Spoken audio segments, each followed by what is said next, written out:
It's a few days before Christmas. The residents of a small Scottish town prepare for the holidays.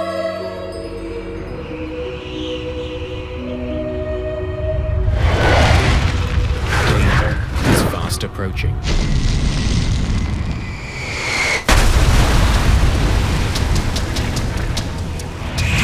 The street was on fire, lawns were on fire, and houses were on fire.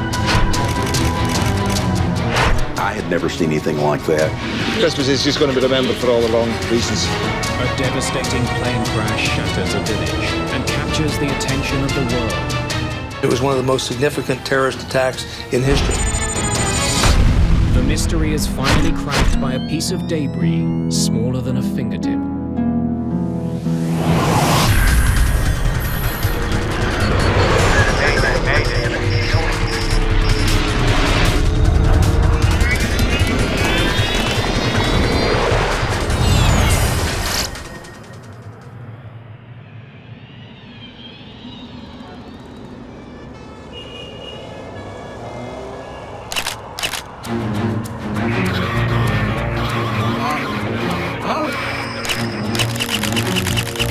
October the 26th, 1988, near Düsseldorf.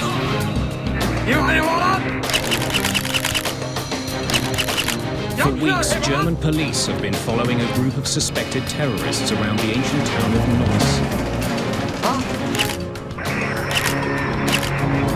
Neuss. Today, they'll make their move.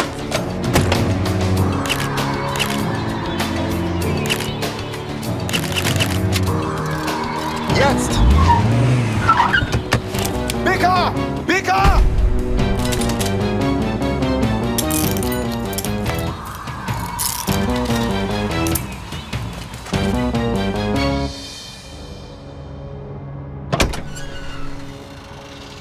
In the trunk of their car, police make an unusual discovery. Berühren Sie es nicht.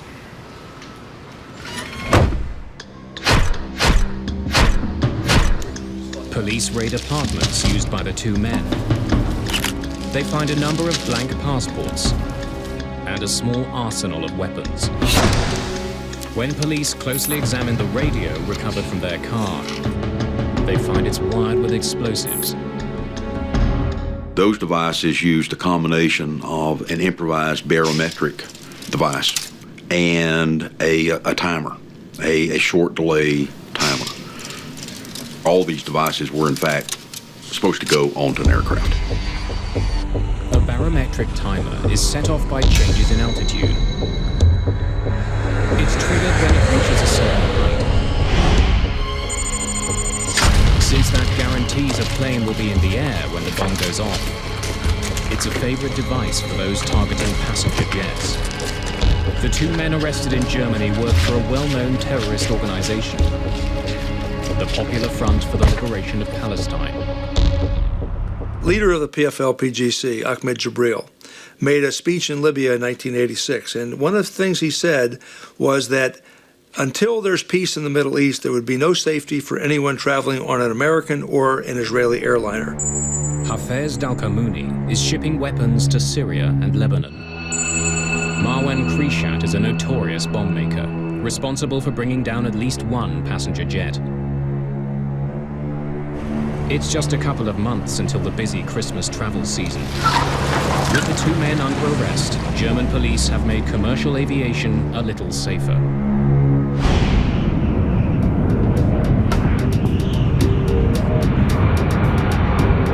Later, Pan Am Flight 103 is on its way from London to New York.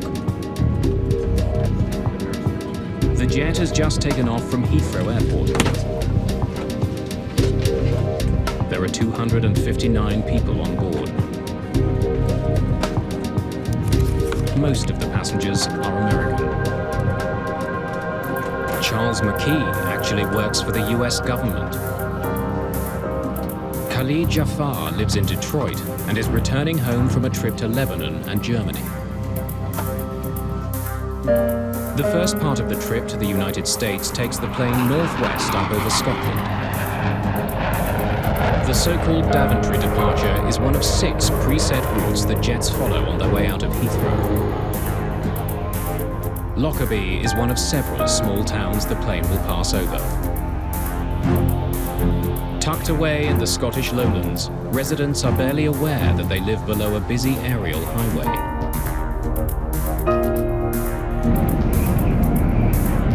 Pan Am calls this 747 Clipper Made of the Seas.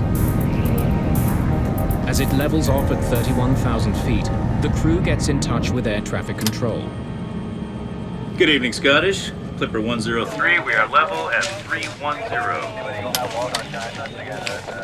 103, you are identified. Captain James Macquarie is 55 years old. Like many passengers on this pre-holiday flight, he's heading home.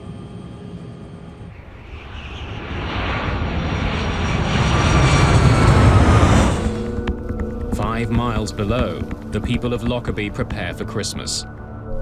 Michael Gordon is chatting with a friend when a strange rumbling noise fills his house. Hang on, there's something odd outside here. The weather that night was a bit wild. There was a fairly strong westerly wind, and I could hear it hitting the window in front of me. From my window I can see Lockerbie because my house sits up on the hill. And I heard this noise which was above the noise of the wind, and the noise sounded like thunder. And the noise got louder and louder. And I could hear the noise then got to the stage of being similar to a jet fighter. And at that time we had a lot of military aircraft passing through the area.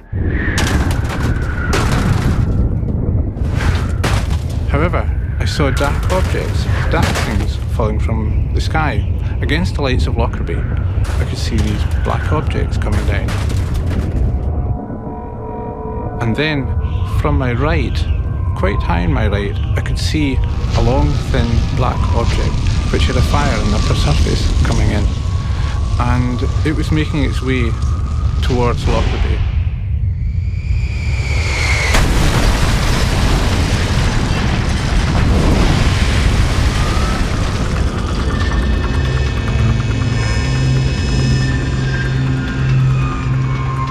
When it hit, there was the most horrendous explosion, and I could hear the tiles on the roof of my house lifting. Hello? Hello? When the explosion took place, the telephone line stopped functioning.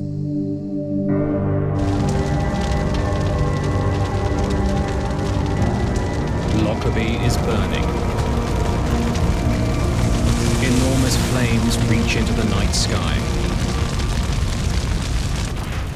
Michael Gordon races to the neighborhood that is hardest hit. The street was on fire, the lawns were on fire, and houses were on fire. And it was difficult to go without finding my trousers burning and my shoes burning.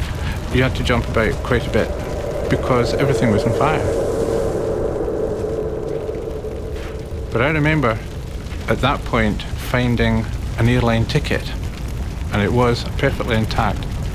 There's no damage by fire or fuel or contamination of any sort.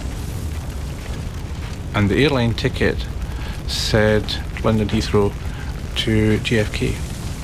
Somehow, Pan Am Flight 103 has fallen from the sky and smashed into Lockerbie, Scotland.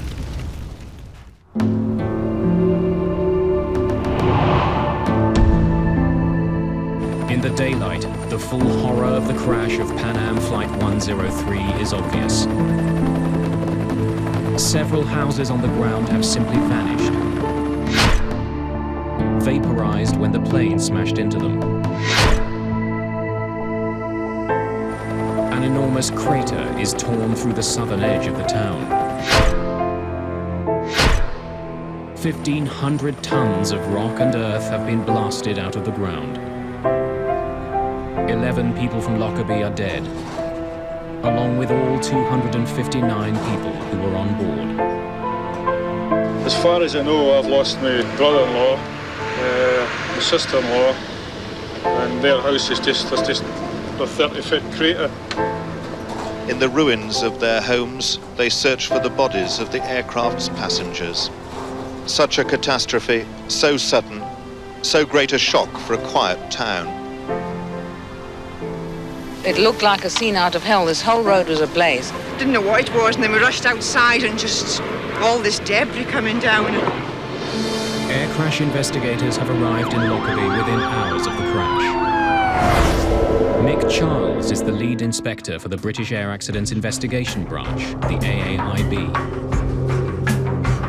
One of the first sites we went to was the site of the crater. That was still smelling very much of aviation fuel for a start, and scattered all around were bits of debris and in some cases human tissue as well. Charles quickly gathers his team to begin looking for clues. It was all heaving, it was happening, there were loads of people, and it was to some extent chaos. You'll be organised into groups, headed by an AAIB inspector. Does anyone have any questions? The sooner we start, the better. More than 1,000 police officers and 600 members of the military pour into Lockerbie. You always have this sense of wanting to get to grips with what it is. It was quite clear that whatever it was colossal.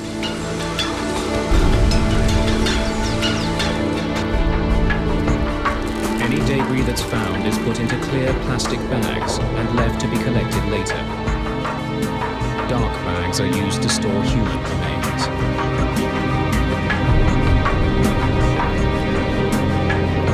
It's just days before Christmas, but the holiday spirit has been shattered.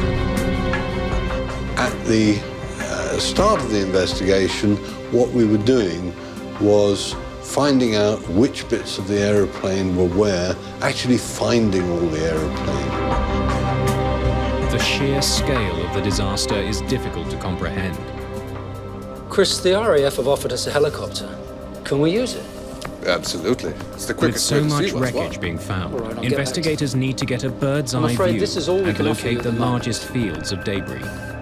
The maps of that area were a very short supply, and we ran out of them very quickly, so we had to use black and white photocopies initially. Investigators bring local police officer Michael Gordon with them to help in the search. The intention was for me to be able to identify geographical landmarks and identify parts of the aircraft. They soon get a better sense of their enormous task. When we were in the helicopter, we could see that the wreckage came out in a cone shape, emanating from Lockerbie, and the cone shape got wider and wider the further from Lockerbie. The principal feature that I was looking for was to try to establish some pattern of the wreckage which would basically help me direct the ground investigators. They're shocked by what they find. Pieces of the plane are scattered over an area larger than all of London.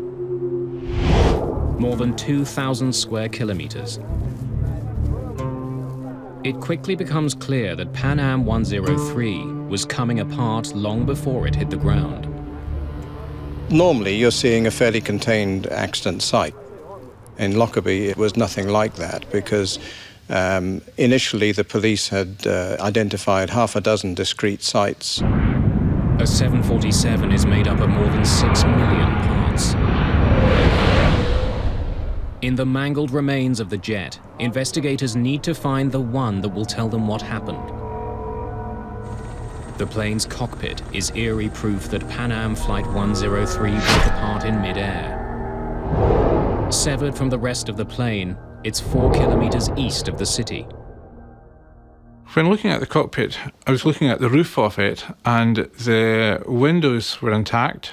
The actual nose part had cracked open, but it was as if it had been chopped off just aft of the cabin, and you could walk round the back and look into the cabin section from the back.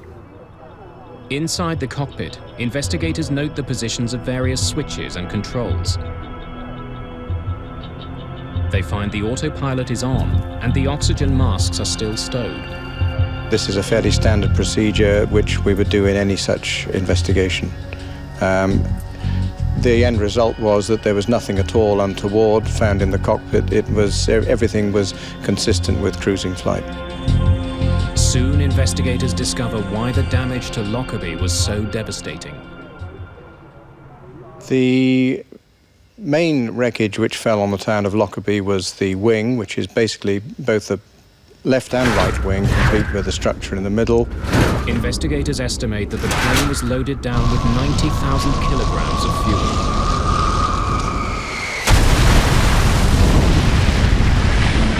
150 tons, descending essentially vertically at up to about 500 knots speed, and there's an awful lot of energy in that. And that's what created the crater.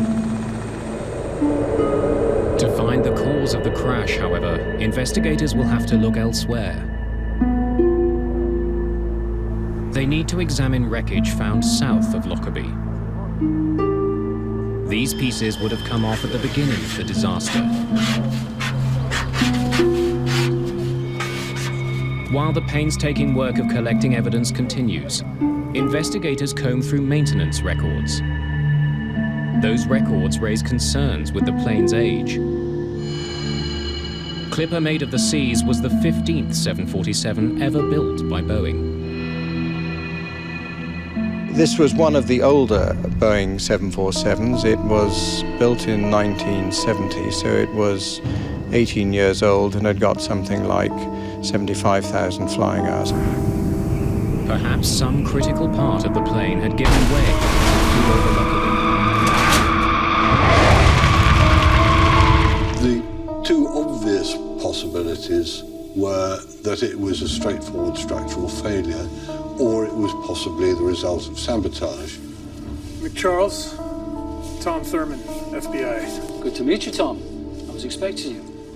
Well, While the investigators are searching for possible answers in the history of the plane, the second possibility, sabotage, is also being pursued. We were there to provide technical expertise to the Scottish investigators into explosives and explosive damage, and that the telltale sign that it could be a bomb.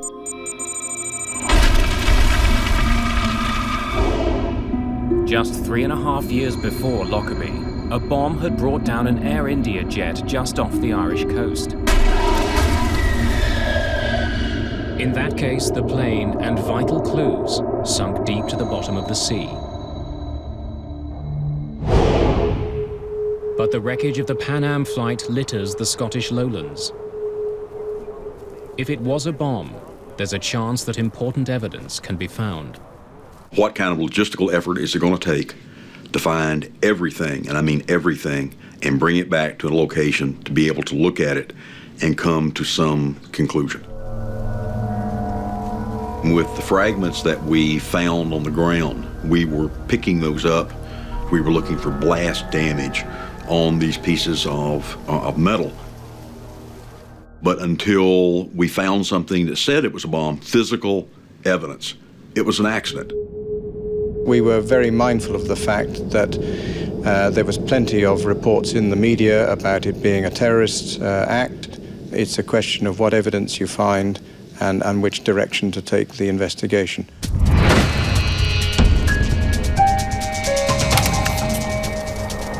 In the first 24 hours, 4 separate groups have claimed responsibility for bombing the jet. The guardians of the Islamic Revolution are undertaking this heroic execution in revenge for the blowing of the Iranian airplane by America. Dick Marquise is an expert on international terrorism working for the American FBI. A number of organizations either claim credit for or were given credit, including groups from Iran and Palestinian groups, and one Irish group also claimed responsibility for it. 6 months earlier, the US Navy shot down an Iranian passenger jet. 290 people were killed. The American government claims it was an accident, but Iran has vowed revenge.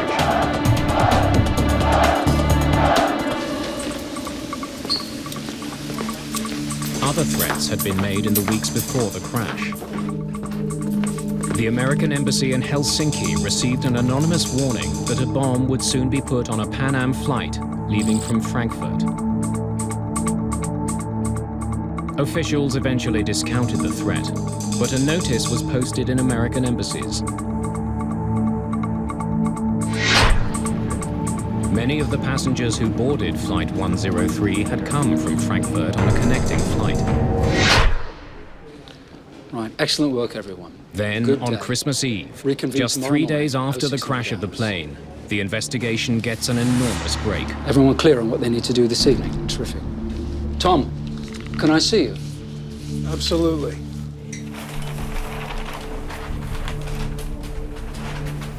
Yeah. You'd like to put your gloves on, I think, for this. Mick Charles had a bag and had a piece of metal in the bag. What is it? We think it's a piece of luggage rail. It helps guide the cargo containers into place. Inspectors in the field discovered items which they recognized as being not part of a normal failure sequence that you would expect if it had been a structural failure. Nick, this has been very near an explosion. That's what we thought as well. Small marks have been made on the metal. Craters that are the telltale signs of a bomb. The hot gases of the combustion process of the explosion hits a piece of particularly metal, and it puts pits in it like you would take a blowtorch. Take a blowtorch and you have a piece of metal and you just barely touch the piece of metal, it'll make a little hole down into the metal. It's the first piece of wreckage from outside the town of Lockerbie to show any signs of being damaged by fire. Where did you find it? I'll take you out in the morning. The Scottish countryside is about to become the largest crime scene in the world. It's Christmas Day, 1988. But in Lockerbie, Scotland, people are still reeling from a devastating plane crash. Christmas is just going to be remembered for all the wrong reasons. It's just tragic for everybody. We'll never believe in God again. For air crash investigators, December the 25th is treated like any other day at work. That was, in my mind, the most distinguishing characteristic of Lockerbie. And although it was over Christmas, you just stay there and you do what you have to do. Investigators converge on a farmer's field outside of the town. Over here! Keep yelling! We can't see you! The weather had turned horrible. Foggy, kind of misting rain. You couldn't see 10 feet in front of you. And there was debris literally all over the place. Another piece of the baggage compartment rail has been found.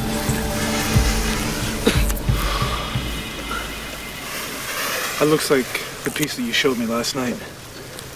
About 20 inches is just gone. And lo and behold, that was the other piece of the skid rail that was literally sticking in the ground. We made some photographs. You know, it was a Christmas present that we could go out there to this farm and find the other piece of metal that had been blown off. No, we were not fascinated. We were pumped. This piece also has pits and craters in it, indications that it was close to an explosion.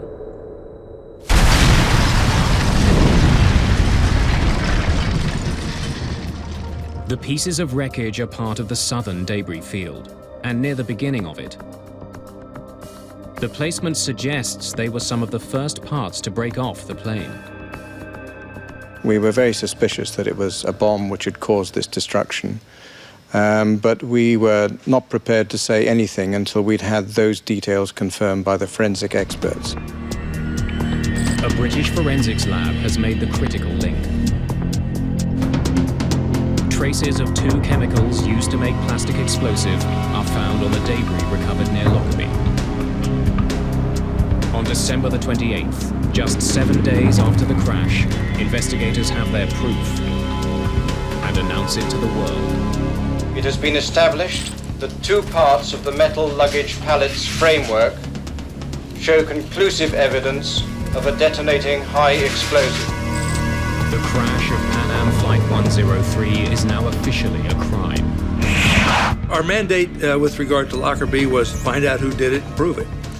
Because what we wanted to do is bring someone to justice and make them answer for killing 270 people. With terrorism now the official cause, rumors start to fly. Speculation eventually focuses on two passengers. Charles McKee works for the U.S. Department of Defense. Charles McGee was returning from the Middle East, where he was working trying to free hostages that had been taken in the Middle East during the mid-1980s. The hostages McKee was trying to release were being held in Lebanon. In 1988, a civil war was tearing that country apart.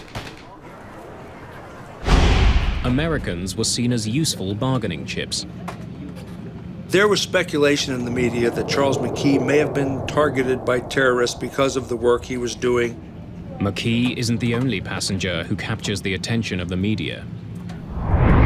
Khalid Jafar was 20 years old and was returning home to the US after a trip to Lebanon and Germany. Perhaps a bomb was carried on board an aircraft by someone who may have had a Middle Eastern-sounding name. Jafar was examined as a potential suspect. The story makes it as far as the US Congress, but no proof can be found that Jafar was involved or that McKee was the intended target. We looked at every single passenger on the plane to see if, in fact, someone could have given them a bomb. The evidence proved that not to be the case. In Lockerbie, investigators from the AAIB continue to sort through the tons of tangled metal. We could, I suppose in theory, have just stopped, but we thought, we know it's a bomb, we have all of the wreckage over land, it's an ideal opportunity to recover it all and to understand it properly. We knew it was a small bomb, but we didn't understand the explosive processes. Investigators are particularly interested in the hull of the aircraft. They move pieces of it to a military hangar just outside of town.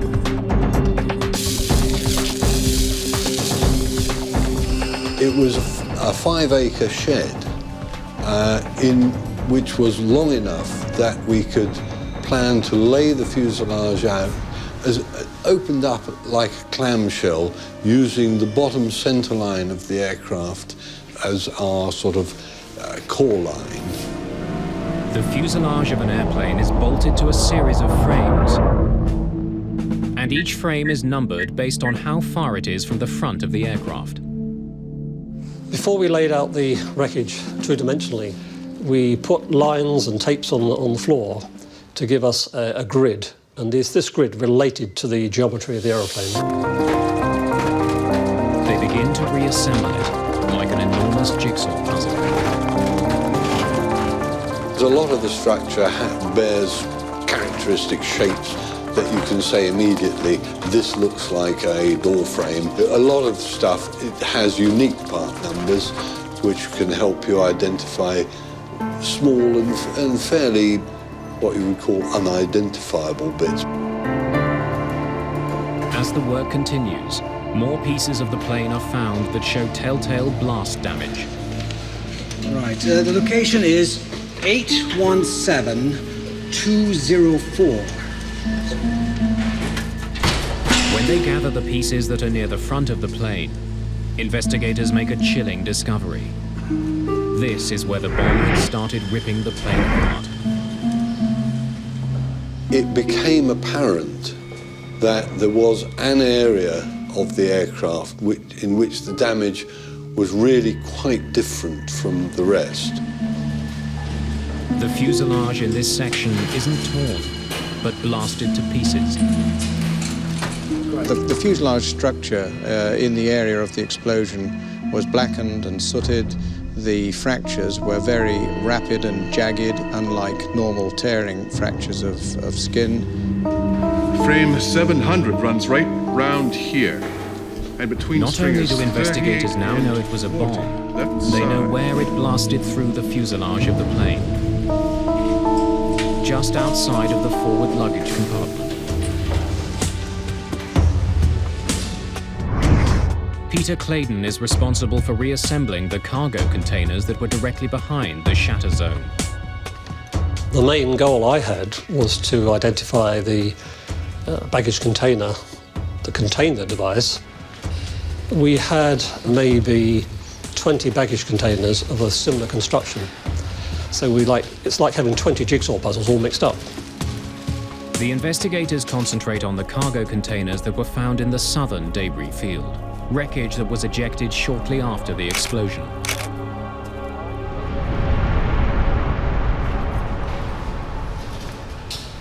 We concluded that there were only two on the aircraft, one made of aluminium, one made of fiberglass, and they had been adjacent to each other on the aircraft, and they were the only two that exhibited evidence of an improvised explosive device having detonated. The metal container, AVE 4041, is of particular interest. It was resting directly behind frame 700, where the blast damage is the worst. The damage caused to the metal container was quite severe. The damage to the adjacent fiberglass container, I think you might call it collateral damage. Investigators create a simple framework and attach the pieces of the real cargo container to it. As they do, it becomes clear. AVE 4041 carried the bomb that brought the plane down. Closely examining damage to the floor and the side of the container, investigators are also able to pinpoint the height of the bomb, where it was in the container when it exploded. What that said to me was that the device was probably in a suitcase, and that suitcase was probably not on the floor of the container. It looked like it was one level up. According to luggage records, it means that the bag containing the bomb had come from a connecting flight. While investigators are assembling a piece of the metal container, they discover a fragment of wreckage that doesn't belong. When I was looking at it, I saw a little piece of debris trapped in one of the folds. So gently flexing this apart, it fell out. When I looked at it, I could see it was a fragment of a printed circuit board, an electronic circuit board. Can you bring me a camera and an evidence bag, please?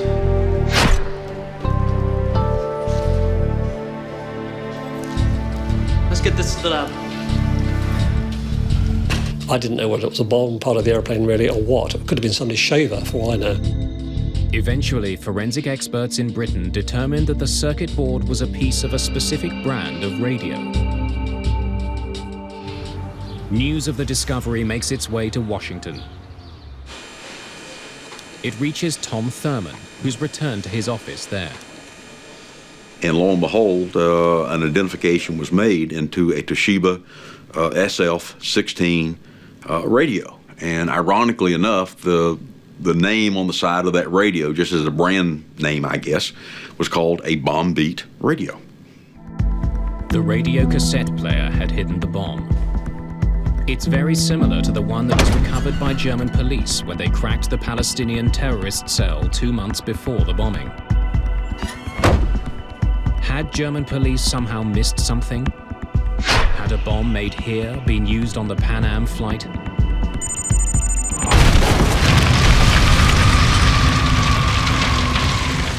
When the bombing happened, one of the initial suspects certainly was the PFL-PGC cell in Germany. The intelligence told us that the PFL-PGC was probably responsible for this. 49 passengers who eventually boarded the Pan Am flight started their journey in the German city of Frankfurt. Their bags were placed onto Flight 103 in London. But the airline did not ensure the passengers who checked in the bags actually got onto the plane. Perhaps a bomb made in Germany had slipped through the cracks at Heathrow while the terrorist walked away. We had to then, if that was the case, prove it. As the investigation continues, there's a puzzling discovery.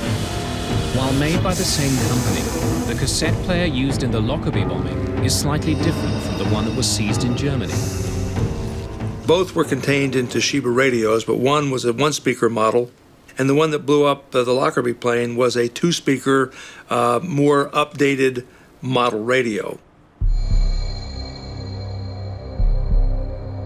The difference in the model of radio being used raises doubts. Perhaps the terrorists in Germany are not responsible. You can look at the way that a device is put together and say, hey, I know who put this together because I've seen this before, and this is the way that this bomb builder puts a bomb together. They call it a bomber's signature. Law enforcement officials need more clues to figure out who had built the bomb.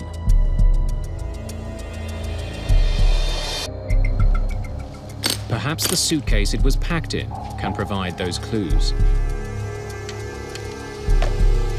Studying small pieces of wreckage, British forensic experts find that the suitcase was a hard-sided Samsonite 4000. Samsonite made only a few thousand of these suitcases and sold all of them in the Middle East. Several pieces of clothing have also been identified that were very close to the explosion, likely in the suitcase that concealed the bomb. Most of these clothes were made by a single manufacturer and were only sold on the tiny island of Malta. So Malta became the focus of the investigation because of the manufacture and eventually distribution of some of the clothing that was found at Lockerbie. Investigators find the shop in Malta where the clothes were sold. The owner gives them another clue. The key thing that he told us was the person had a Libyan accent, something we didn't really have evidence yet that tied Libya to the bombing. It was just 2 weeks before the attack on the Pan Am flight. In 1988, Libya was reeling from a number of confrontations with the American military. Economic sanctions had been imposed. The country was isolated, and its leader, Muammar Gaddafi, aggressively anti-American. Perhaps the bombing of the Pan Am flight was an attack by Libya against the United States. Poring through baggage records for the Pan Am flight, police discover one piece of luggage that had been carried from Malta to Frankfurt earlier that day. Bag number B8849 had then been sent through to Britain's Heathrow Airport. Once there, it was placed on the second level of cargo container AVE 4041. It was the Samsonite case investigators now know carried the bomb.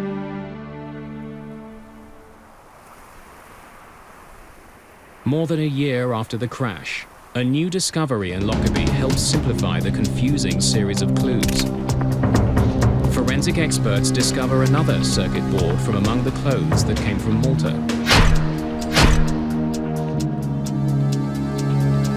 It doesn't come from that circuit board that was in the SF-16 radio. And this circuit board is half the size of your thumbnail. A photo of the circuit board is sent to Tom Thurman. He believes it could be a piece of the timer from the bomb. I spent months literally looking through all of the files of the FBI on other examinations that we had conducted over many, many, many years. The FBI has photos of timers used to detonate bombs around the world. But Thurman can't find any that match the piece found at Lockerbie. Nope. Next. After a period, I ran out of leads. And at that point, decided, okay, now we need to go outside the physical FBI laboratory. Thurman eventually takes the photo of the circuit to the Central Intelligence Agency. I called a contact of mine and I said, I need to bring something over for you to look at. Sifting through reports on various bombings, Thurman finds a match. Wait a second. That could be the same. Do you have this timer? When Thurman closely examines the timer captured by the CIA, he's stunned. Within a few minutes, literally, I started getting cold chills.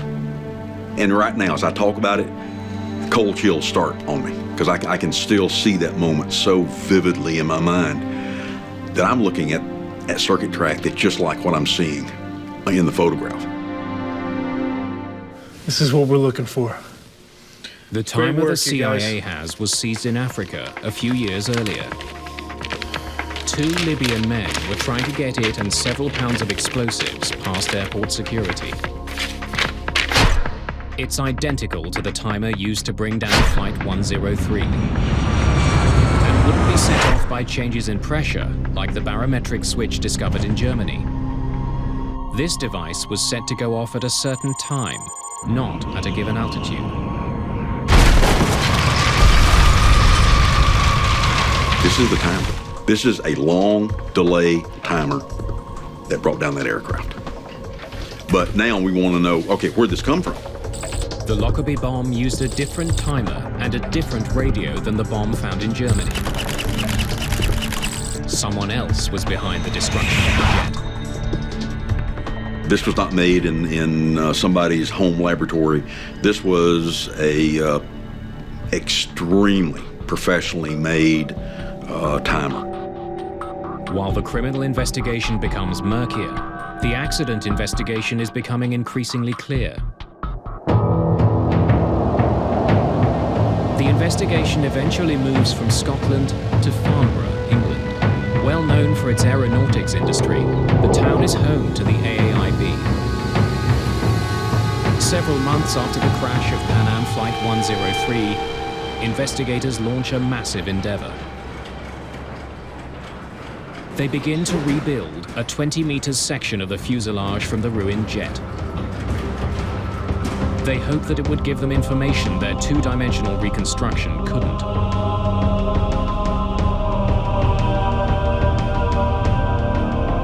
They can see that the explosion tore a 1.5 by 5 meter hole in the side of the plane. Chris Prothero is a senior inspector of air accidents at the AAIB. What was very difficult to understand was the fact that this area of direct damage was effectively a pinprick in relation to the size of the aircraft as a whole, and it was very difficult to understand how this pinprick of damage had resulted in such a comprehensive destruction of the aircraft. The bomb that brought the plane down had less than 0.5 kilogram of explosive, yet its destructive power was immense. Investigators want to learn more about how shockwaves behave inside a jet. It's rather like a freeze frame on a video footage. If you can capture that point as the thing is coming apart, it tells you a great deal about the way it's coming apart. What they discover is that the initial blast wave wasn't the only one to damage the plane. A large section of the ceiling of the aircraft has been pushed up with so much force that the rivets connecting it to the plane's frame popped. It wasn't torn apart, but blasted by a shockwave. The other features that the 3D reconstruction allowed us to identify were areas of remote pressure damage on the crown skin and other areas where explosive shock had been channeled through the internal spaces in the aircraft. The inside of a jet acts like an echo chamber, bouncing the shockwaves of the bomb around. They gather strength until they encounter a weak spot in the skin. When they do, they blast through. The work in Farnborough is powerful proof of how destructive even a small bomb can be.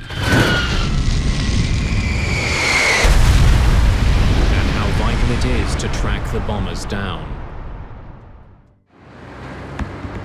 Almost 2 years after the Lockerbie disaster, the criminal trail of evidence brings investigators to Zurich. The timer that detonated the bomb is traced to a Swiss company called Nebo. One of the owners of the company admits to building it. The timer was given to the Libyan government. A total of 20 of them were made, all delivered to Libyan officials. Early in the investigation, focus was directed at the Palestinian terrorist group in Germany. Now there's growing proof that they had nothing to do with the downing of Flight 103. There were any number of suspects, and it wasn't until we kept putting everything in one pile, and the pile kept stacking up, and it spelled Libya. Criminal investigators have linked the timer that detonated the bomb to Libya. They know that a Libyan bought the clothes that were in the suitcase. And they know that Libya has a recent history of military confrontation with America. All they need now is the bomber himself. In 1999, they finally have him. At the time of the disaster, Abdel al-Megrahi was an intelligence officer for the Libyan government. He's arrested and charged. He was a high-ranking Libyan official. He certainly could have access to whatever he wanted. Our investigation determined that Megrahi also had a front company at Mibo. He had been there many times. He certainly knew each other. When you start to see all the connections and these things just start fitting together, it made it easier to accept our evidence. In 2001, Scottish judges sentenced him to life for the murder of 270 people. 2 years later, the government of Libya officially accepts responsibility for the bombing and pays $2.7 billion to the families involved. Anger is also aimed at Pan Am for the role it played in the disaster. A Scottish inquiry points a finger at the company. The passenger who checked the bomb onto Flight 103 did not get on board. It's a fact that Pan Am could have discovered had it been following proper procedures. One of the things we discovered when we looked into the bombing of Pan Am Flight 103 was that there were several bags on that plane that did not correspond to passengers. One of the changes that came about as a result of the Air India bombing was that airlines were forced to make sure no bag was put on a plane without a passenger accompanying it. It's called passenger baggage reconciliation. Without proper notification, Pan Am had stopped matching passengers and baggage at Heathrow Airport. So that rule that said that all passengers and luggage have to be matched was not followed. The company was eventually found guilty of willful misconduct.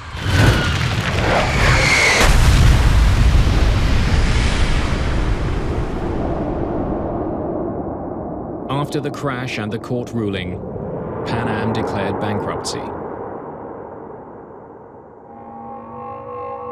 20 years after the bombing of Pan Am Flight 103, its shattered fuselage still stands in Farnborough, England.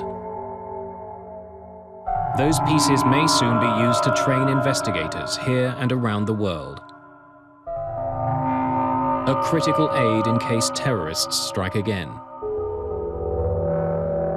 The enduring feeling I have as a result of Lockerbie is the tremendous level of cooperation we had from all the agencies. And considering that there were about 2,500 people with the military, the police, and so on involved in this, I think that's a great tribute. Lockerbie was a rare occasion that we felt honored to be a part of, to help make this happen. You know, we played small roles, but everybody played small roles to make big contributions to an overall success.